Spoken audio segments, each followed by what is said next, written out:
Uriah Baraka. I want to bring a message to you today concerning the purpose of being a Hebrew.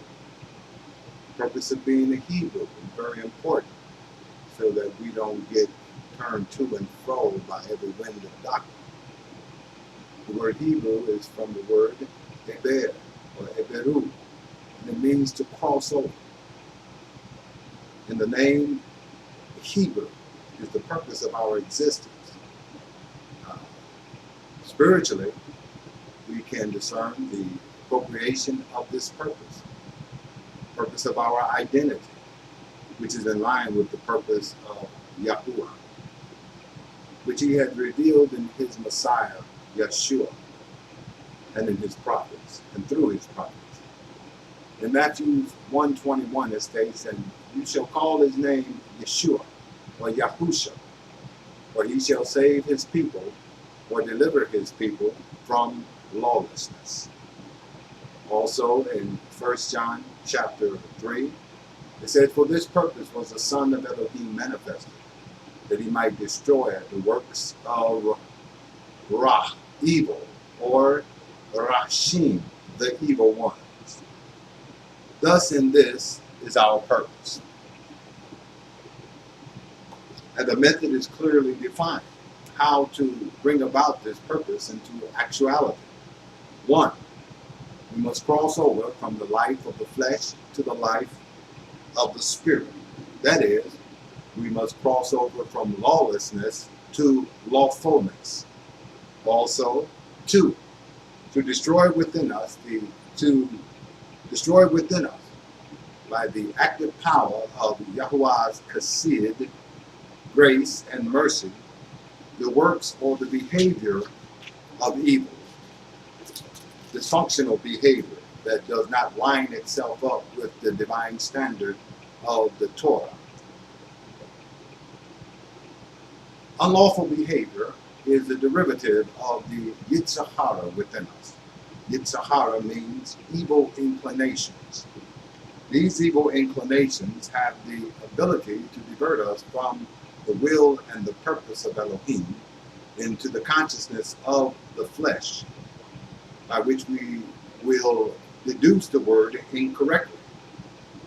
This must be properly understood, that to be a Hebrew is to stand and live in a monolithic purpose, to cross over from the life of the flesh, Misraim, to the life of the spirit, the land of Canaan, which life brings forth milk, meaning truth that nurture us into good, and honey, which represents the wisdom of that truth that nurtures us into a life of good, which we must appropriate unto the birth of divine love, obedience to the truth unto the birth of love, or rebirth in the divine nature.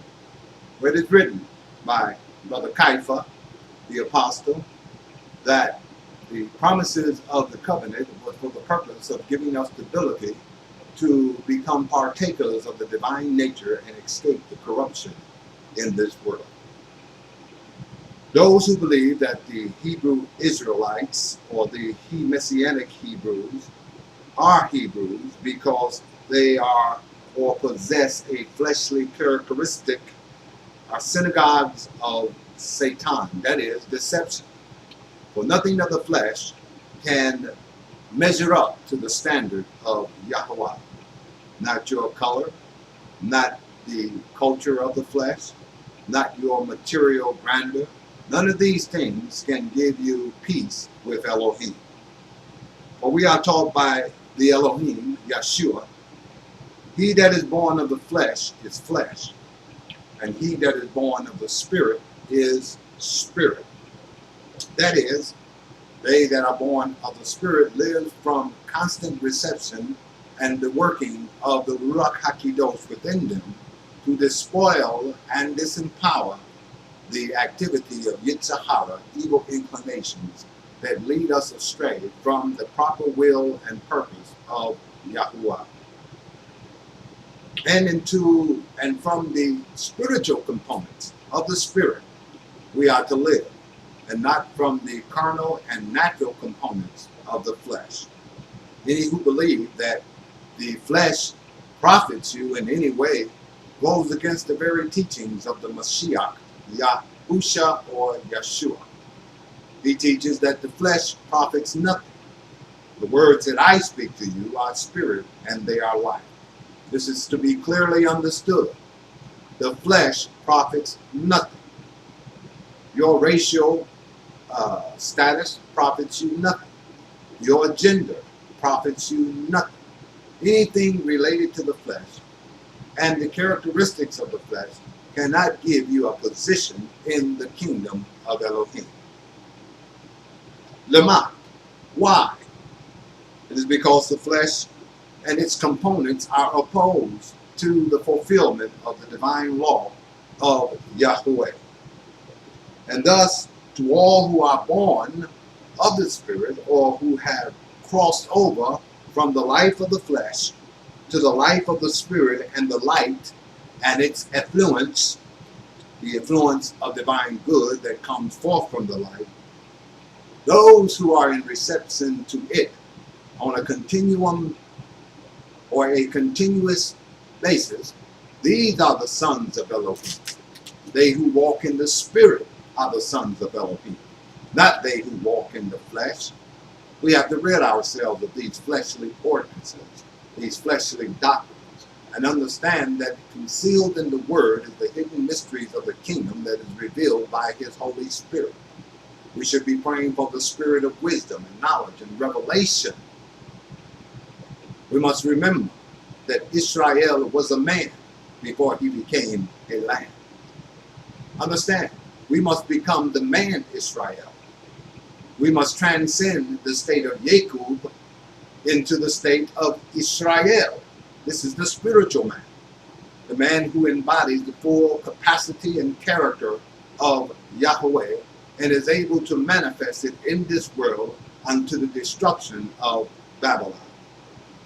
In Yahushua 1:11, it is said that the people were commanded to prepare provisions before the people crossed over into the land of Canaan, that is, into the Spirit.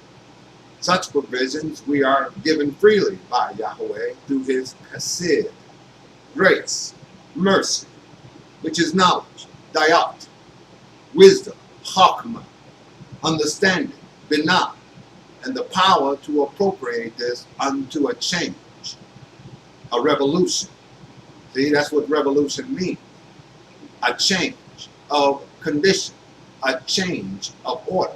You can't continue to live in the culture and the order of the flesh and think that you are producing the kingdom of Elohim. The kingdom of Elohim is within you. It is a spiritual order that is built and that is formulated within you by the working of the Spirit as we comply to the holiness and the righteousness of His mitzvah, His commandments, His mitzvot. This must be perfectly understood.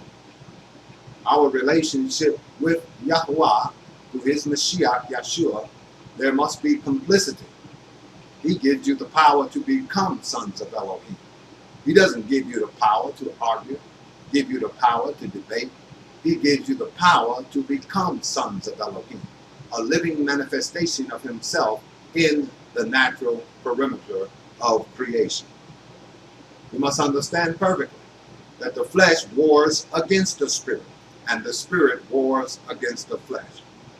The fact is, war precedes peace. War precedes peace. There is a time for war, and there is a time for peace. I ask you, brothers and sisters, what time is it? When you look out and you see the immorality and the destruction that is going on in our communities, what time is it? You must answer this question.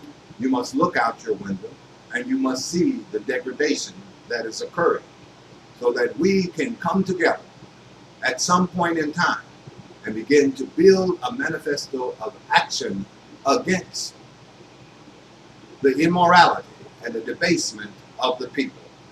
We must act for the people and not against the people. We must not be the accusers of the Christian, but we must be the redeemer of the Christian who has been overtaken by the deception of supremacist culture. The fact is, as I said, war, rest comes after peace. Work comes before rest. War comes before peace. This is a logical scenario, a rational scenario that takes place each day of our life. We can't be blind to it anymore. Those who are content with religion, without the conflict of spiritual warfare, without the desire to put to death the deeds of the flesh, fornication, adultery, all these things that offend the Torah, evil thoughts, theft, bearing false witness, gossipers, backbiters, minimizers, and negators. This is a manifestation of the slave mentality. This is how slaves behave. They behave to destroy themselves. We don't seek to destroy ourselves. We encourage one another while it is today. We compliment one another while it's today. We support one another while it is today. Because today, the Sabbath rest still remains for us to enter. Today, the Sabbath rest still remains for us to enter. Those who believe that the characteristics of the flesh make them Hebrews, I'll tell you straight, you are deceived. These people in their Superman costumes and out on the street cursing and debasing our women and speaking illy of others in hatred and strife and contention, these are not a representative of the divine nature. They are deceivers. They are false prophets. They are men who are seeking empowerment of self and not the glorification of Yahweh. What makes us Hebrews, as said before, is that we walk in the divine purpose of righteousness unto the experience of Sabbath in its actuality. Crossing over from the life of the flesh to the life of divine nature of the Spirit. There shall come that day when we who walk in the Spirit, when we who put to death the deeds of our body, when we who experience the resurrection of Yeshua HaMashiach shall be changed in the twinkling of an eye. At the last trumpet, we shall be changed from mortal to immortal, from corruptible to incorruptible. This mortal shall be swallowed up. This death shall be swallowed up, and there shall be nothing but a manifestation of Yahweh's light. This is the hope of our calling. And this is the purpose for which Yeshua, the Elohim, was manifested in the flesh. To put away the deeds of the flesh. To put away the culture of the flesh. To cast down hatred and contention. To cast down the supremacist culture that derives from a spirit of hatred against the divine. We must understand that our purpose is to cross over, not to integrate. Our purpose is to cross over and not to compromise with the system of this world, nor its morality or its order, but to establish a true order of the divine order that is given to us through the Torah, so that we might become truly a manifestation of the Elohim in the earth. For it is written, I have said that you are Elohim, and all of you are sons of the Most High. Arise, O Elohim, and rule the nation. He's talking to you. Brothers and sisters, Shalom Aleichem.